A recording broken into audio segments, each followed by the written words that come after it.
We offer no judgment on how that might occur. So from our open hearts, we send this light of love and compassion and healing to each person. We thank you and we praise you. And so it is. And there's a number of ways if you have prayer concerns. You can call the office, email me, and it goes on our ASAP, our Always Say a Prayer electronic email that goes right out. So you have about 70 people praying for you as soon as they see that email. And the other thing is you can always call Silent Unity. If you're new here, it's anybody can call Silent Unity, any faith. There's a few different languages that they answer in. It never closes. It's open 24/7, 366 days of the year this year. And the telephone number is 1-800-NOW-PRAY. So it's very easy to remember.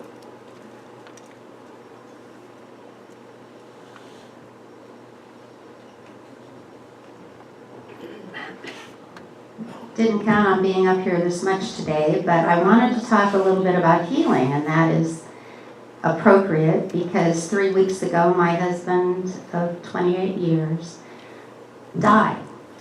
Now some of you were here at the celebration, and I thank you so much, but some of you also followed on Caring Bridge as I put down exactly what we were doing and how we were doing that.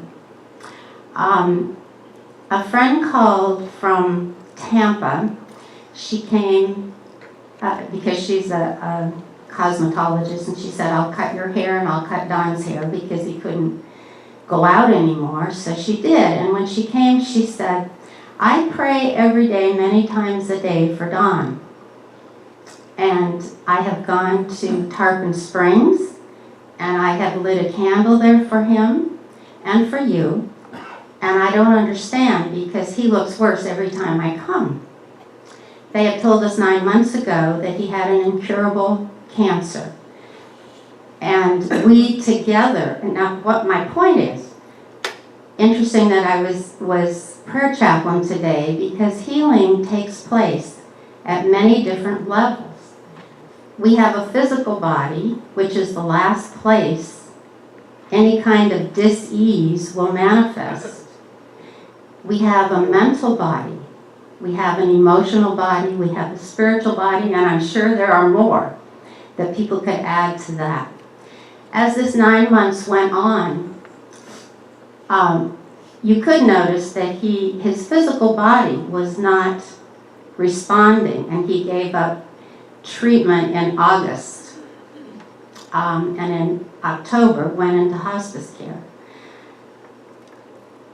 Now what she said made me think and pray even more because you see, what was happening was emotionally, he was growing in leaps and bounds. He was a very private person. He probably would have just been astounded at the celebration of life we had because he always wanted to be on the fringes, and he didn't want anybody to come and see him as he was getting worse and worse. So what happened between us was that we became closer and closer because I said, now what about, he said, you hired the angels for other reasons. You got our house sold that way. Why don't we do that? Well, never in a million years would Don have said that. And I said, great. So we sat down together and we wrote, I don't know, we had like 11 angels, all for different symptoms. And I would put one in for emotional growth. And he says, well, what does that mean? And I said, well, just what we're doing right now, that we never would have done had you not become very, very ill. One day I crawled up into, we had a hospital bed, I crawled up into the bed with him and I was just crying because I do that really well. Most of you know that is one of my strong points. And he said, finally, I've got it somewhat right, and now I'm going to leave you. And he was crying. I swear I won't cry right now. emotional growth was taking place. Let me breathe a minute. Spiritual growth was taking place. He'd say, let's meditate together. And that wasn't a very common occurrence with him either, because meditation is essential in my life. And so when he got to hospice, I thought, when my mother died, people would come in, she'd be in the hospital bed, and they'd say, Annie! Annie! Trying to wake her up out of this semi-comatose place. And my heart was breaking. And I thought, okay, what I learned from that is that you create a quiet, loving, compassionate space. Hospice has a lanai. And whenever anybody would come, I would say, let's go out in the lanai to talk. I had quiet music playing, and you could see that they are still working on healing issues, whether it's physical or not. And providing that quiet, peaceful space was really essential for both of our healing. So when my friend from Tampa called the other day and said, I'm so sorry that he died, I said, you know what? I'm really sorry he died too. However, it doesn't mean that healing did not take place. So it is.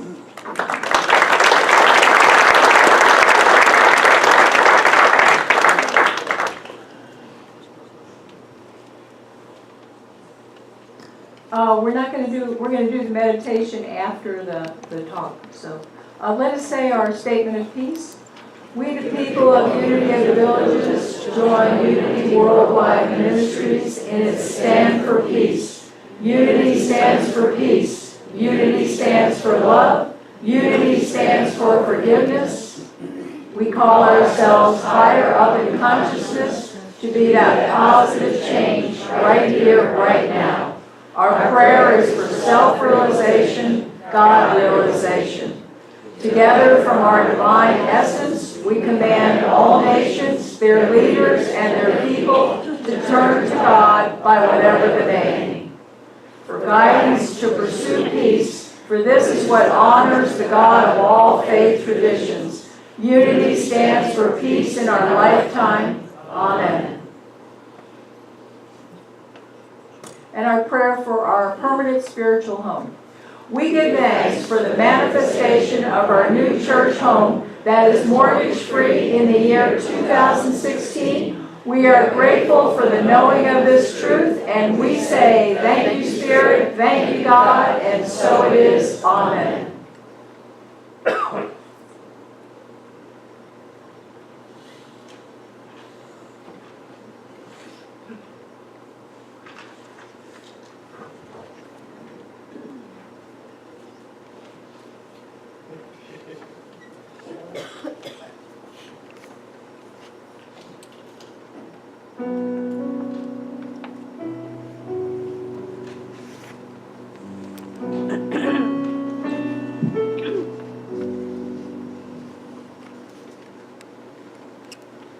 Some say love is a higher power.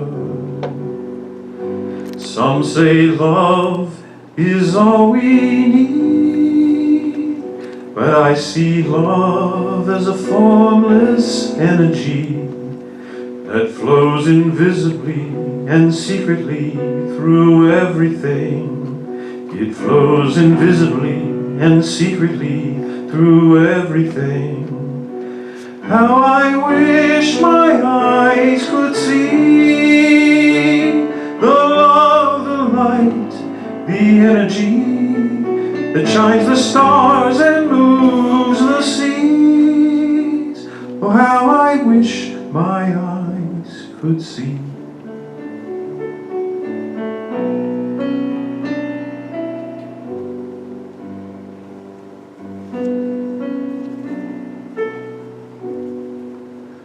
Some say God is a higher power, but somehow God has wants and needs.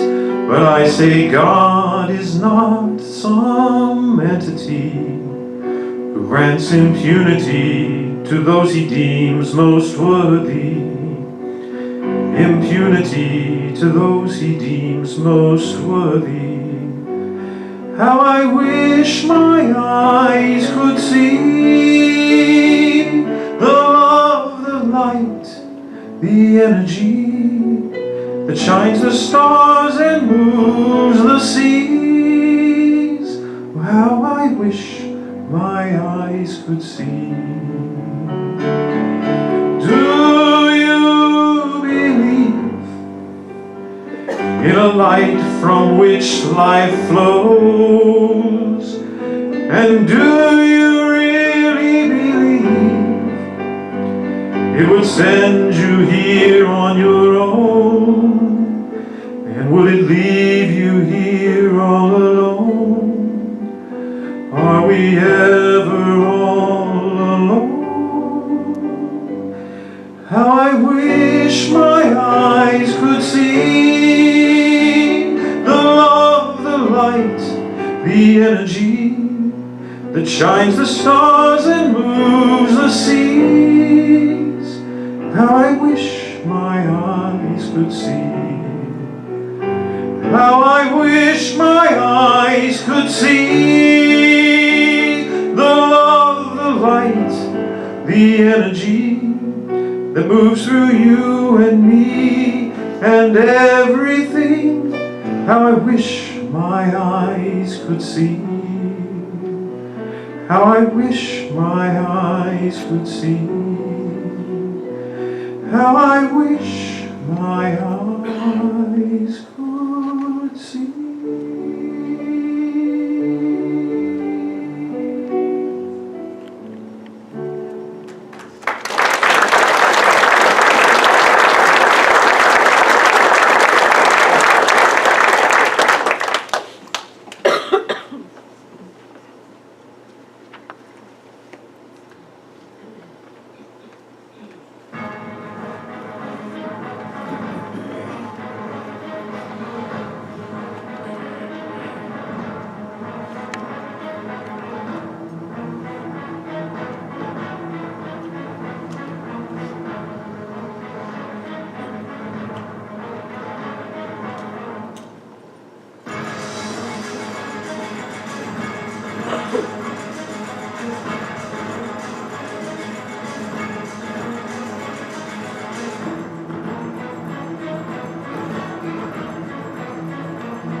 Need some lights on.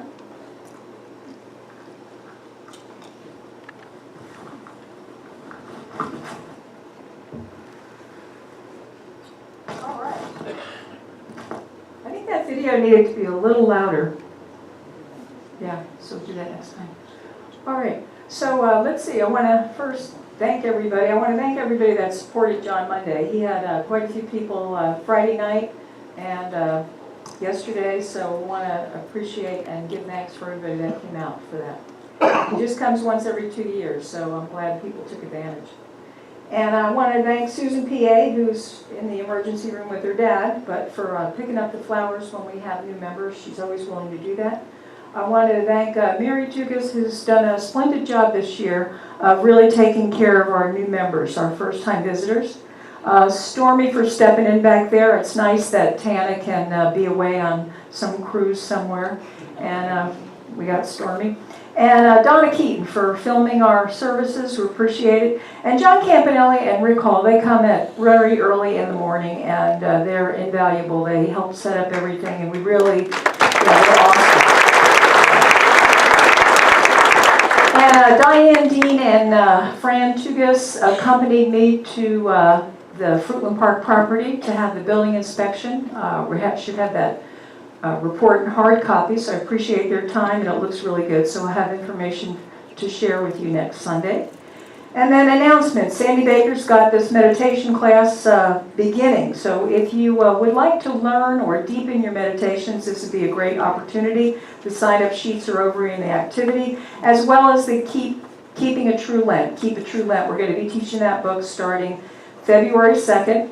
The advice is just to peruse the book, because we're going to go over the syllabus with you. We're not going to cover the book chapter by chapter. And whether we have 10 people or not, there's a bunch of us that want to do it, so we're going to go ahead and do it in the afternoon. It doesn't look like the evening class will hold. Dinner for 6, that's wrapping up, so this is the last Sunday if you want to participate in that. If you're new to the community, it's for the next 3 months. You just sign up. And then you get with 6 people, and you kind of rotate around houses and share a dish and sit around and talk and get to know each other. We are going to proceed with the reverse raffle. As you saw, there's about 147 tickets sold, but our events leader has bought the amount up to 200. So now she's going to be selling out of all of those.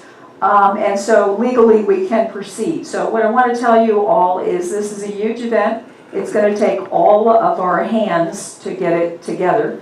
And so I want to tell you that the team coordinators are going to be calling you within the next 2 weeks to solicit your help. So be prepared for that. And let's see, jokes for today came from Corey Pearson. And let me find him. You know, it's just amazing. You can call something up and then you can get an email in 1 second. It could be somewhere else, isn't it? Yeah. Not even. Okay, so one of them was, I don't know, somehow I'm in Facebook, and don't ask me how that happens. I don't know. So there's a Sunday school teacher, and she's saying to this first grade class, you know, you've learned a lot about kings and queens in the Old Testament and all the power that they've had and all the things that they've done, but what really is the higher power? And a 6-year-old shot up his hand. He said, aces.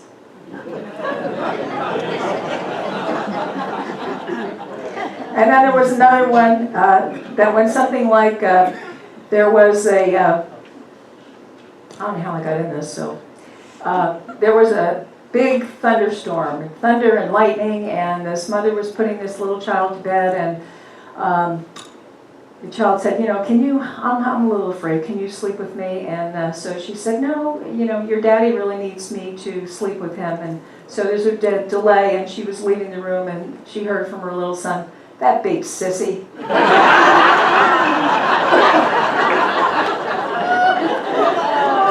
And the last one is, now I'm remembering it, is, let me see how that, I just went out of my head. There was one more. So this boy was just exasperating his mother, and she said, Dylan, you know, I don't know how you ever expect to get to heaven with your behavior. And he said, well, I know what I'm going to do. I'm going to go in and out of heaven, in and out of heaven, in and out of heaven, until St. Peter finally says, Dylan, in or out? All right, so today we're going to talk about Unity's 5 principles. And Unity started out with actually 27 postulates, and then, of course, they were really strict when they first started. And then they dropped 3 of them, and it went down to 24. And then the great-granddaughter, Connie Basie Fillmore, not the granddaughter, but the great-granddaughter, finally came up in committee, of course, and with the board of directors, and came up with these 5 unity principles, or what we call Unity's 5 basics. And so we have 2 things for you to look at today. If you're musically inclined, you may want to resonate with this OOMPA. OOMPA is like oompa, oompa, oompa, pa. And if you're more visually inclined, you can look at these principles. God is, I am, think it, pray it, be it. And so as we go through and review these 5 principles, we're going to look at how we use them in our life. Because we say that unity is more of a way of life than it is a religion. So let's see. First of all, the great part about science now is that they have discovered the God particle, haven't they? Yeah, so that Professor Higgs, you know, they built all these things way down in the earth where there's darkness and there was nothing, and they waited for these electrons to bump into each other and smash each other and evaporate, and then they just noticed there was something in the background. And as Higgs says, he says we're in the lowest energy state where you could possibly be in. There's no particles anywhere, but maybe there's something around. He said in this background field, its interaction with all the other stuff that goes through is responsible for generating the masses. He says there's these particles, and then he says, but even though there's nothing there, there's this energy there, and this background energy can affect the particles. And he says it can excite them. And he says, call it whatever you want, but we're calling it the God particle because it's as elusive as the God is. So we now know that science has declared that there actually is a God particle. And there's a great YouTube of him. You know, he came up with this theory many years ago, and here he is at 84, and they finally have proved it. So how rewarding is that? So whatever your name for God is, it is a force or it is an energy. So we call it light, love, substance, joy, intelligence. I like to call it spirit because it represents the spirit in everything, inanimate and animate. So we have evolved as a culture where knowing that God is not a man in the sky that we pray to. There is a spirit that pervades everything, and what we're doing with our next principle, our I am, is invoking that power. So what we do know is there is that one intelligence or one presence in the universe, or one spirit, whatever you want to call it. And then we know we're one with it. And so when we say I am with the capital A-M, what we're saying is we are aware that we are divine beings and that we are that spark of divinity that comes from God. So we have that God power in us. And you can, if you have a spark, you can make a big fire, can't you? Yeah, I made a few of them the last couple nights, watching my fireplace. Yeah. Okay, so if we have this God spark, we have a lot of responsibilities. You know, we have dominion, so we have to take care of the plants, of the animals, of the people of the earth, and the earth itself. And that's why unity is so big into oneness and sustainability. Now, everybody in every phase of life is able to express their free will.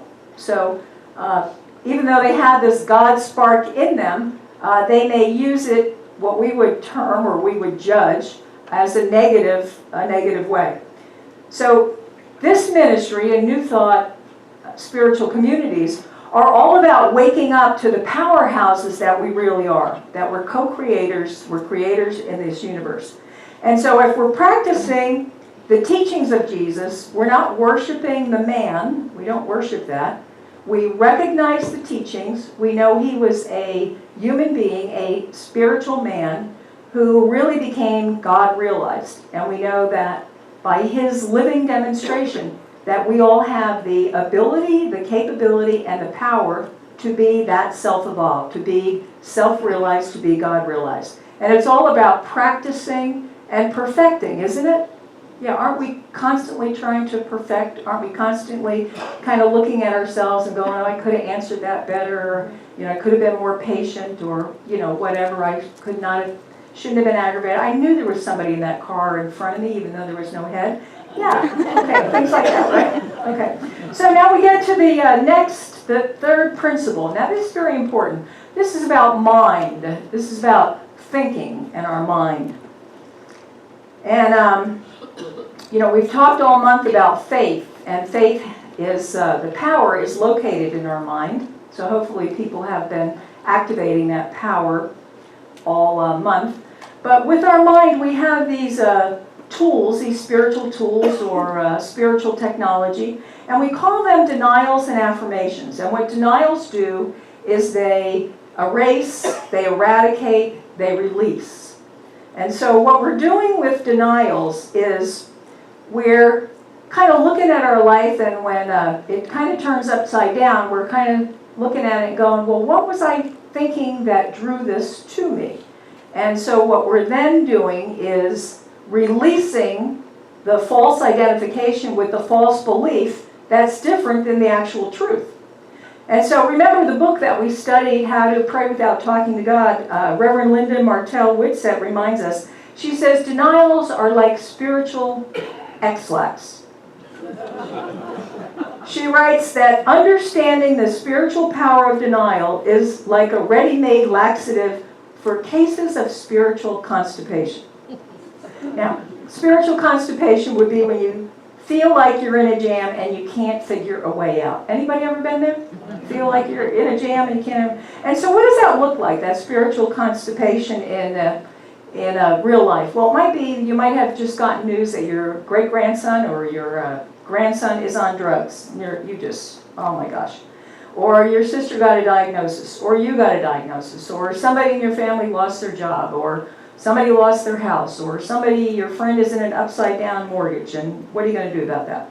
And so if you have spiritual constipation, what are some of the things that you usually do? Now tell me. You worry. You pace the floor. You talk about it, don't you? You spread it. You keep talking about it. You tell your friends. You feel like, if you get this information from your doctor, you're going to die, right? Yeah. And then you go, hey, wait a minute. You go, hey, wait a minute. I'm a God particle. Hey, wait just a minute. I'm a God particle. What am I thinking here? I can have power. I can take command over this situation. So if you're a God particle, you can heal. And just like Sandy said, there's all forms of healing. There's spiritual, mental, emotional, physical. Okay, so I got this diagnosis. Okay, so this too shall pass. Okay, so what do I want to do? Okay, so maybe I want to get clear. So I want to spend time alone. I want to get quiet. I want to listen. I want to acknowledge all the feelings I have about this. I want to accept that this is in my path for a reason, that there's something for me to learn here. Maybe there's some teaching that's going to come out of it, or somebody else is going to learn from it. So this is where denials come in. So when these things happen, these storms in life, these turbulences, I deny that this has any power over me, this label, whatever it is, whatever the information. I deny that it has any power over me, because I'm a God force, right? Yeah, I'm a spark of God. So I'm first going to go to the God force, the spirit, whatever you call it, in my quiet time, in my time of prayer and meditation, to see what course of action my higher self is telling me to take. And so if your belief is that you can physically heal yourself, you will heal yourself unless it's your time to exit the planet. If your belief is you're not sure if you can heal, well, your healing is probably going to be uncertain, because our mind makes, our mind manifests, our mind creates. So let's remember that spiritual denial is different from psychological denial. Denial in psychology is when we refuse to face facts and avoid our feelings. Psychological denial leads to self-delusion and, unconscious attitude, inactions. So we have to really look at how everything we're feeling and process those. So what we're doing with denials is we're denying that the information has any power over us, and we're denying the falsehood of any beliefs that may have caused us to get into this spiritual jam. Okay. So what we really do here in Unity is we keep looking at our life, we keep looking at our patterns, we keep looking at our beliefs, and we keep asking ourselves, where did I even get that belief? You know, do I still believe it? Is it still true for my life? So we kind of just keep kind of cleaning out the old closet and leaving room for new stuff to come in.